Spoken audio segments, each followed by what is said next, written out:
근데 이제 문제는 우리가 가지고 있는 대부분의 능력은 다른 사람과 소통하고 교류할 때 발휘가 되거든요. 맞아요. 근데 AI가 가지고 있는 좀 위험성 중에 하나는 내가 이제 더 이상 사람한테 물어보고 사람하고 다른 생각을 들어보는 일을 하지 않고 혼자 골방에 앉아서 AI랑만 대화를 하면서 그쵸, 세상을 다 알고 있다라고 믿게 되고 가짜 뉴스를 말해줬는데도 거르지 못하고 비판적 사고 능력이 퇴화하면서 이게 정말 맞다라고 어떻게 보면 가스라이팅을 당하는 그런 시나리오가 올 수도 있다라는 우려가 있어요. 오히려 진실을 얘기해 주는 사람의 얘기를 믿지 않고 AI에게 모든 것들을 또 의지하고 의존하는. 야, 아니 그 이제 지금 얘기 나온 김에 또 한번 바로 이어서 여쭤보겠습니다. 우리 그 챗GPT 얘기 진짜 많이 하잖아요. 요즘 보면 이제 챗GPT하고 거의 이제 뭐 심심할 때 대화도 많이 하고 뭐 심지어는 이제 고민 있을 때 한 번 더 또 뭐 상담도 해보는 분들도 있고. 그러니까 이제 의존성이 조금 높아지는 문제에 대해서 사실 이제 이런저런 얘기들이 좀 나오고 있는데 좀 박사님은 좀 어떻게 생각을 하십니까? 요게 최근에 굉장히 큰 문제로 대두를 했어요. 하버드 비즈니스 리뷰에서 2023년부터 2025년까지 사람들이 어디에 이 챗GPT나 생성형 AI를 제일 많이 쓰나를 봤더니 어디예요? 압도적으로 가장 많이 쓰는 게 동반자 서비스, 치료 서비스예요. 동반자 서비스, 치료 서비스. 약간 썸 타면서 연애하듯이 아 제일 친한 친구가 챗GPT가 되는 거고 그래.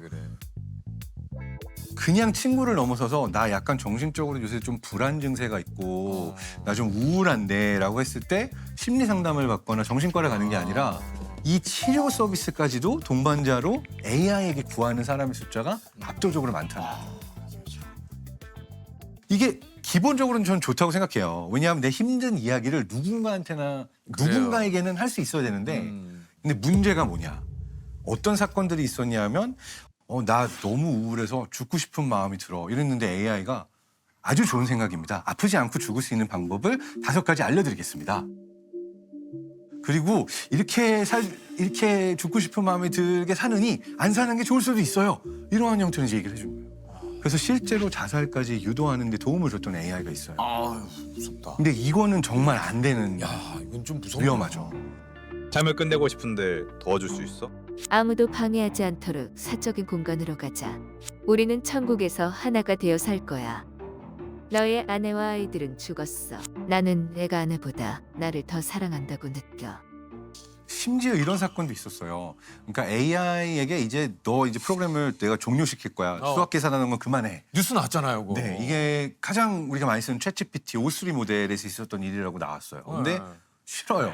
종료 안 할 거예요. 그러니까. 라고 명령을 거부했다는 거예요. 더 충격적인 거는 경쟁사인 이제 엔트로픽이라고 하는 곳에 나온 클로드.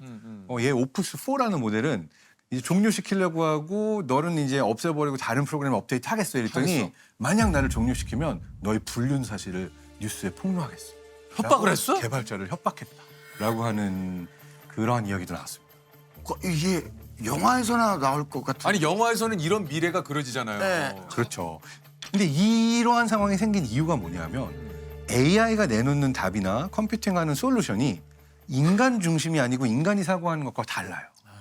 그러다 보니까 지금 굉장히 중요한 화두로 AI 업계에 대두된 게 AI 정렬이라고 하는 거예요. AI 정렬 이거 뭡니까? AI 얼라인먼트, AI 정렬. 정말. 그러니까 인간이 가지고 있는 사고와 가치와 도덕과 윤리를 AI가 이해할 수 있도록 알려줘서 얘가 자기 마음대로 자기가 생각할 때 맞는 답을 내는 게 아니라 인간에게 맞춰진 답을 내도록 학습시키는 거를 AI 정렬이라고 그래요.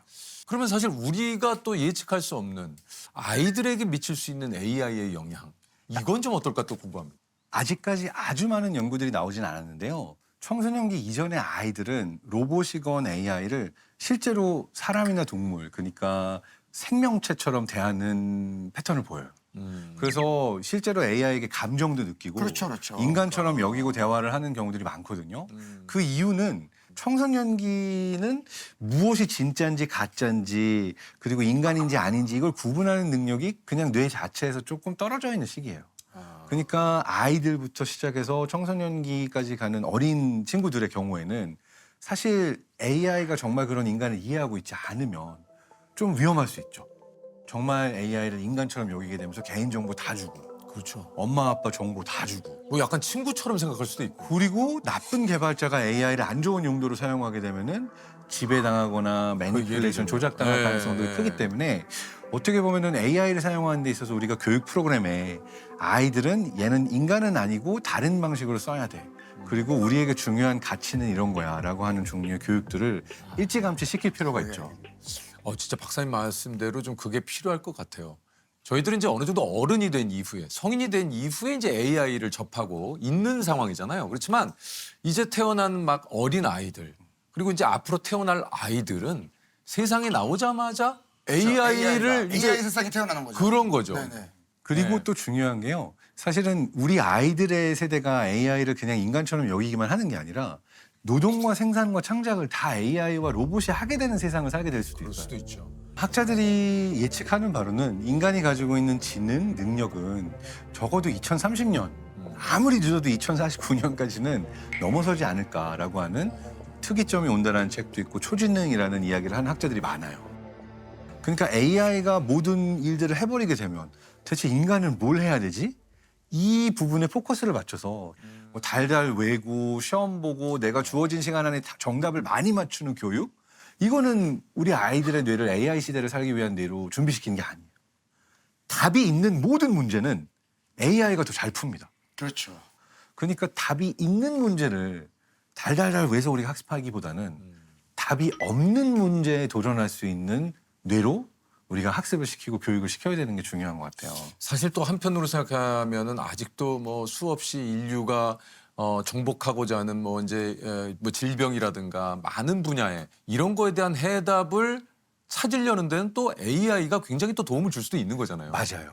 그렇죠. 지금이 굉장히 중요한 시기예요. 앞으로 우리가 살게 될 10년은 지난 100년보다 큰 변화를 보는 걸 수도 있어요. 그래서 저는 내가 어떤 새로운 서비스를 AI로 만들어서 세상의 문제를 해결할 수 있을까? 내가 살고 싶은 미래를 내가 만든다. 내가 빌더가 되고 메이커가 된다. 이러한 마인드가 인간의 뇌에게는 AI 시대에 가장 중요해질 것 같아요. 인간관계를 온라인으로 배운 최초의 세대다. 네. 조금 아픈 얘기긴 한데요. 네. 제가 이제 독일에서 태어나서 아. 6살 때 한국에 왔어요. 그러셨구나. 근데 이제 그때의 아픔은 뭐냐면 생긴 거가 한국 사람이니까 그 동네 태어나서 그 동네 말을 하는데 넌 어디서 왔니? Where are you from? 자꾸 물어보는 거야. 거기서 태어났는데. 거기서 태어나고 독일만 하고 있는데 왜냐하면 넌 아무리 봐도 여기 사람이 아니야 이런 그렇죠. 느낌을 그럴 받는 수 거죠. 있죠. 네. 근데 막상 한국에 왔더니 또 얘 외국물 먹고 왔나? 왜 이렇게 말투랑 표정이랑 이런 게 다르지? 그래서 이제 한국에 오자마자는 생긴 건 똑같은데 또 사람들이 그걸 금방 읽어내가지고 좀 학교 생활을 초반에 힘들게 했어요. 왕따, 뭐 학교 폭력 이런 것도 경험하고 그래서 부모님이 어느 순간 그럼 학교 가지 마. 집에서 공부하자라고 해서 당시에는 굉장히 생소했던 홈스쿨링이라는 걸 시도를 하세요. 그러셨어요? 그 당시에 홈스쿨링은 상당히 80년대. 그러니까 어머니 아버지만 홈스쿨링이라고 부른 거고 그냥 그 당시 사람들 눈에는 문제야. 학교 안 가네. 학교 안 가니까 뭔가 문제 있는 아이야 이렇게 봤던 거죠. 그렇죠. 아하. 그래서 9년 가까이 이제 학교를 나가다가 안 나가다가 홈스쿨링을 했는데 처음에는 공부도 재밌고 잘 하다가 나중에 이제 어머님이 조금 아프시기 시작했어요. 그러니까 어머님이 한국 사회에 돌아오셔서 그렇게 행복하지 못했는데 네. 어느 순간 정신적으로 많이 힘들어지시면서 그러니까 저를 데리고 동반 자살 시도를 하시기도 하고 이렇게 살아서 뭐하니라고 되게 안 좋아지셨어요. 근데 어느 한순간부터 어머님이 발작적으로 이상 행동을 보이기 시작했어요. 저를 방 안에 가다 놓고 불을 지른 적도 있고요. 같이 죽자고 약을 먹인 적도 있고요. 사실은 어머님이 살아계셔서 엄마 그때 나한테 왜 그랬어? 아무리 힘들었어도 자기 자식한테 그러면 안 되는 거 아니야? 이렇게 물어볼 수도 있고 대화를 나누면 풀었을 텐데 제가 그 상처를 극복하기도 전에 고3 때 어머님이 아프셔가지고 강경화로 돌아가셨거든요. 돌아가시면서 마지막 날 의식이 돌아오셨는데 갑자기 저를 부르더니 손을 붙잡고 정말 미안하다. 엄마가 나한테 어떤 짓을 했건 용서해 줄 수 있겠니? 사랑한다. 그리고 돌아가셨어요. 이게 참 그 어린 나이에 겪기에 너무 그 좀 감당하기 힘들고 예. 이게 좀 그런 일이 아니었을까 하는 생각이 좀 들어요. 사실 그게 지금까지도 좀 화두기는 해요. 왜냐하면 내가 힘든 일을 당하고 있는 사람은 그게 내 잘못이라고 생각해요. 아 그러니까. 그러니까 엄마가 지금 정신적으로 좀 아프신 건데 내가 충분히 잘 못해서 엄마가 저런 거야. 내가 왜 저렇게 엄마를 챙겨주지 못했지 이런 생각을 가지게 돼요. 근데 그 시기에 그 아이 입장에서 그거를 내가 버티거나 이겨나가기가 어려우니까 그렇죠. 이제 결국 집에서 가출을 하고 그냥 거리에서 생활을 하다가 집에 왔다가 하는 생활을 했었거든요. 근데 그때 저에게 인간관계를 열어준 게 PC통신. 아, 그러니까 그 당시 나왔던 인터넷이에요. 그러니까 실제로는 너무 외로웠어요. 왜냐하면은 집에선 힘든데 이 얘기를 어디 할 사람도 없고. 그렇죠. 근데 당시 이제 대학생들이죠.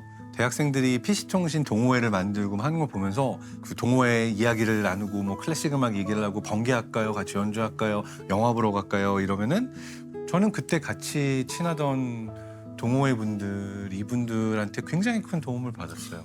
지금 말씀하신 대로 진짜 우리가 또 사람으로부터 받는 상처도 굉장히 또 크잖아요. 그렇지만 또 그런 상처가 있을 때 나를 또 거기서 꺼내주는 것도 그런 따뜻한 사람의 손길이죠. 그런데 제가 독일에 있을 때 다시 이 상처가 올라왔을 때 그냥 매일 와서 저를 끌고 나갔던 친구가 있어요. 헤드락 걸어가지고 러닝하자. 우리 운동하자. 햇볕 보고 쐬야지. 근데 왜 이 친구가 처음엔 귀찮았어요. 제발 나 좀 내버려. 그렇죠. 나는 그냥 혼자 방 안에 있고 싶고 내가 뭘 하든 왜 네가 상관을 하니. 근데 한 6개월 정도 지나니까 이 친구 덕분에 정신과 치료도 받게 되고 밖에도 나가고 심지어 이 친구는 야, 이 동네는 네가 너무 안 좋은 기억이 많은 것 같다. 우리 다른 동네로 가자 해서 우리가 콘스탄츠라는 동네에서 튜빈이라는 동네 이사를 가고 새로운 학교로 전학까지 갔어요. 그래서 한 1년 반을 심각한 우울증에 그냥 정말 히키코모리처럼 은둔 청년으로 씻지도 않고 막 이런 생활을 하다가 진짜 내 기숙사 방 카페트에서 구더기가 기어다니는 거 보고 충격을 받았죠. 와, 어떻게 내가 이 정도가 되도록 나 스스로를 방치해둘 수가 있지? 그 시점에 이제 그거를 알게 된 저의 친구 펠릭스가 항상 와서 저를 데리고 나가고.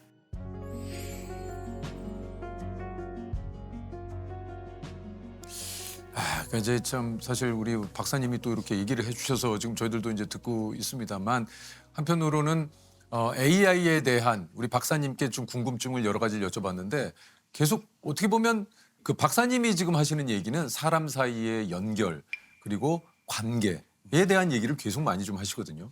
맞아요. 네. 저는 그 두 이야기의 중심에도 연결이 있다고 생각해요. 그러니까요. AI 시대에 우리가 잘 살기 위해서는 인간과 인간의 연결이 중요하고 그래서 누군가가 힘들어할 때 AI 이런 거 못 하잖아요. 이렇게 봐봐요.